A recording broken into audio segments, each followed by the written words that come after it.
한류를 대표하는 여배우 이영애에게 가장 큰 슬픔은 명성이나 커리어의 실패가 아니라 2005년 그녀가 전성기를 누리던 시절 사랑하는 어머니를 잃은 슬픔이었습니다. 소박하지만 강인한 어머니였던 이영애의 어머니는 어려운 가정 형편에도 불구하고 배우의 꿈을 향해 끊임없이 용기를 북돋아 주었습니다. 어머니가 폐암으로 돌아가셨을 때 이영애는 가슴 한구석이 찢어지는 듯한 고통을 느꼈습니다. 가장 사랑하는 사람을 잃었을 뿐만 아니라 드라마 대장금 촬영 일정이 바빠 어머니와 더 많은 시간을 함께하지 못했다는 죄책감까지 느꼈습니다. 그녀는 집에 전화를 걸어 어머니의 가냘픈 목소리를 들었지만 그럼에도 불구하고 계속 일하라고 격려했던 기억을 떠올렸습니다. 18시간 촬영을 마친 후 그녀는 분장실에 혼자 앉아 고향에서 투병 중인 어머니를 생각하며 눈물을 흘리기도 했습니다. 어머니가 돌아가셨을 때 이영애는 영화 홍보를 위해 일본에 있었고 작별 인사를 할 시간도 없이 돌아왔습니다. 그 고통은 그녀의 가슴에 영원히 아물지 않는 상처가 되었습니다. 그녀는 길거리에서 모녀가 손을 잡고 있는 모습을 볼 때마다 마치 어머니가 아직 어딘가에 남아 자신이 돌아오기를 기다리는 듯한 아픔을 느꼈다고 털어놓았습니다. 정승빈, 정승권 두 아이의 엄마가 되면서 이러한 슬픔은 더욱 깊어졌습니다. 잃어버린 모성을 어떤 사랑으로도 대체할 수 없다는 것을 깨달았기 때문입니다. 이영애의 커리어는 눈부신 성공과 혹독한 도전으로 점철된 긴 여정을 거쳐 어린 소녀에서 한국 영화계의 아이콘으로 성장했습니다. 1971년 1월 31일 서울에서 태어난 이영애는 중산층 가정에서 자랐습니다. 아버지는 회사원이었고 어머니는 주부였습니다. 어린 시절부터 배우를 꿈꿨지만 명성을 얻는 길은 순탄치 않았습니다. 한양대학교 독일어학과를 졸업한 후 1991년 유명 초콜릿 광고에 출연하며 광고 모델로 데뷔했습니다. 이 광고는 감독들의 눈길을 끌었고 곧 여러 TV 프로그램에 출연 제의를 받았습니다. 이영애에게 큰 전환점은 2003년 사극 드라마 대장금의 주인공으로 발탁되면서 찾아왔습니다. 조선 역사상 최초의 여의 누이가 되기 위해 온갖 역경을 극복하는 장금 역을 맡은 이영애는 이 드라마를 통해 세계적인 스타 반열에 올랐습니다. 이 드라마는 90여 개국에서 방영되어 수백만 명의 시청자를 끌어모으는 문화 현상으로 자리 잡았습니다.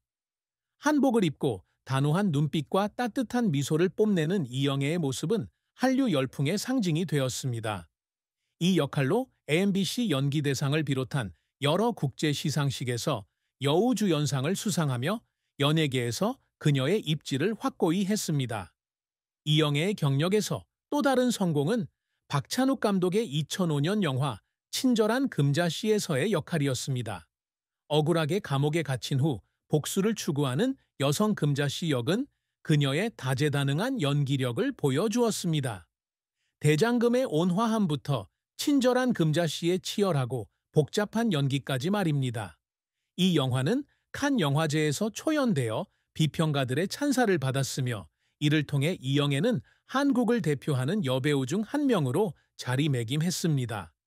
그녀의 경력은 2017년 사임당, 빛의 일기와 같은 영화에서 역할을 맡으며 계속 꽃을 피웠는데 이 영화에서 그녀는 조선시대의 화가이자 학자를 연기하여 다시 한번 역사 장르에서 그녀의 재능을 보여주었습니다. 하지만 이영애의 연기 인생이 항상 순탄했던 것은 아니었다. 1990년대 후반 그녀는 출연했던 드라마 중 일부에 아이 두가 기대만큼의 흥행을 거두지 못하면서 힘든 시기를 겪었다. 이러한 실패는 그녀의 연기력에 대한 의심을 불러일으켰고 더 안정적인 직업을 찾기 위해 연기를 포기할 생각까지 하게 만들었다. 그녀를 눈물 짓게 한 순간 중 하나는 1999년 한 대형 드라마 주연 제안을 거절당했을 때였다. 스타의 아우라가 부족하다는 이유였다. 연기력을 키우기 위해 수많은 밤을 혼자 지사으며 연습했지만 거절당하자 모든 노력이 무의미하게 느껴졌다. 한 번은 연습실에 앉아 울면서 자신이 정말 이 세상에 속해 있는지 의문을 품기도 했다. 이영애를 눈물 짓게 한 또 다른 노력은 의 장금 역을 준비하면서였다. 그녀는 장금 역을 진정성 있게 연기하기 위해 한의학을 배우고 궁중 음식을 만드는 법을 배우고 심지어 몇 달 동안 조선시대 역사까지 공부했다. 모든 장면을 완벽하게 만들기 위해 새벽부터 자정까지 촬영하며 녹초가 될 때까지 일했던 날들도 있었습니다. 드라마가 방영되어 시청자들의 사랑을 받았을 때 그녀는 스튜디오에서 눈물을 흘렸습니다.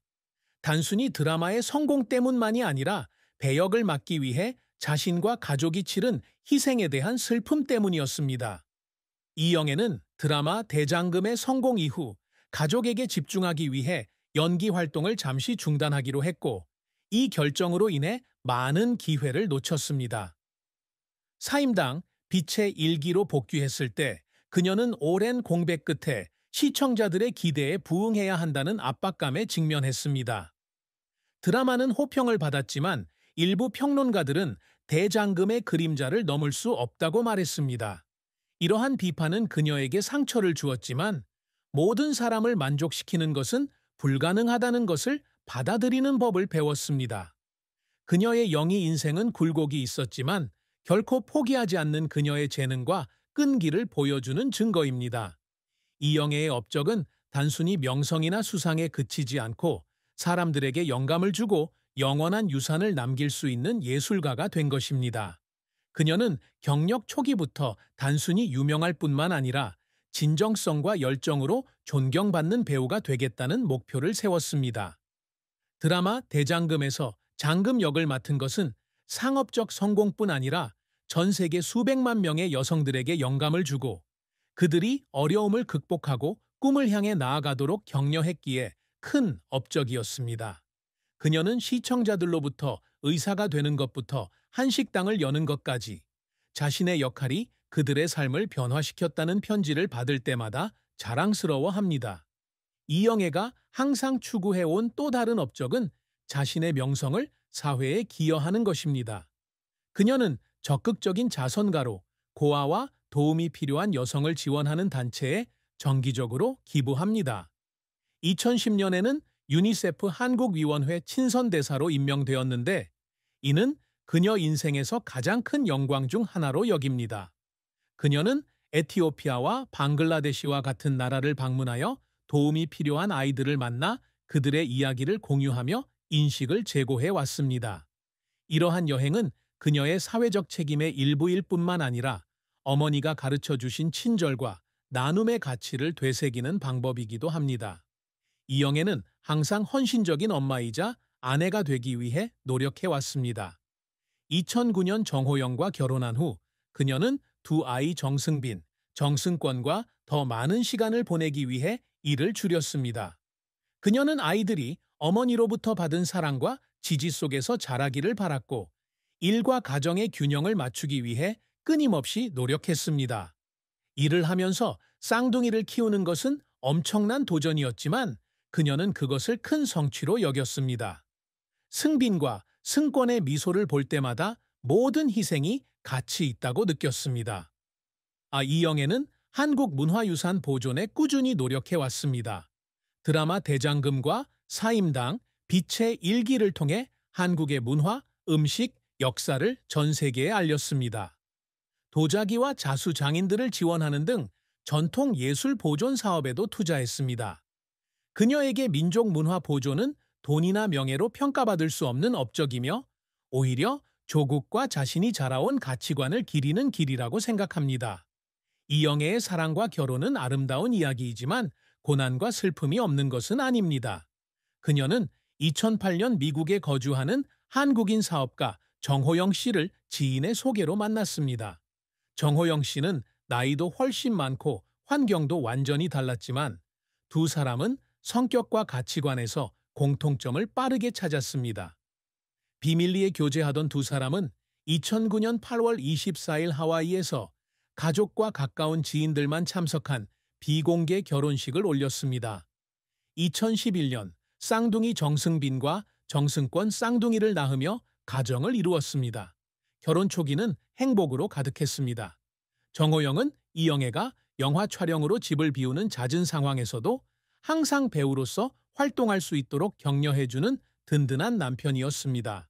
이영애는 정호영이 삶의 균형을 찾도록 도와주었고 힘든 시기에도 항상 곁에 있어 주었다고 말했습니다. 두 사람은 제주도 여행부터 정호영의 고향인 미국으로의 여행까지 가족 여행을 자주 계획했습니다. 하지만 이영애가 영화 사임당, 빛의 일기로 연기 복귀를 결정하면서 두 사람의 결혼 생활은 어려움에 직면했습니다. 바쁜 영화 촬영 일정으로 남편과 아이들과 함께할 시간이 부족했고, 이는 가족 간의 갈등으로 이어졌습니다. 이영애에게 가장 큰 슬픔은 아이들이 어렸을 때 더 많은 시간을 보내지 못했다는 죄책감이었습니다. 승비는 이영애에게 왜 엄마가 항상 일하러 나가시냐고 물었고, 그 질문에 이영애는 눈물을 흘렸습니다. 정호영은 항상 가족을 위해 모든 것을 다하고 있다고 격려했지만 이영애는 엄마로서의 역할을 다하지 못하는 것 같다고 느꼈습니다. 또 다른 어려움은 사생활을 비밀로 해야 한다는 압박감이었습니다. 스타로서 이영애는 언론의 끊임없는 집중 조명을 받았고 정호영이 그녀의 커리어를 지원하지 않는다는 등 결혼에 대한 거짓 소문이 돌았습니다. 이러한 소문들은 그녀에게 상처를 주었지만 그녀는 가족을 보호하기 위해 침묵을 선택했습니다. 힘든 시기를 겪었지만 이영애와 정호영의 사랑은 변함없이 강했습니다. 그들은 이해와 소통을 통해 불화를 극복하는 법을 배웠습니다. 그녀는 정호영이 인생에서 진정으로 중요한 것이 무엇인지 항상 일깨워주는 가장 친한 친구였다고 말했습니다. 결혼 생활에서 그녀에게 슬픔은 사랑의 결핍이 아니라 시간이 너무 빨리 흘러 사랑하는 사람들과의 모든 순간을 붙잡을 수 없다는 느낌이었습니다. 이영애는 가상의 미래에서 2045년 74세의 나이로 비극적인 죽음을 맞이했습니다. 오랜 세월 영화계와 자선 활동에 헌신해 온 그녀는 일과 가족에 대한 끊임없는 책임감에 지쳐가기 시작했습니다.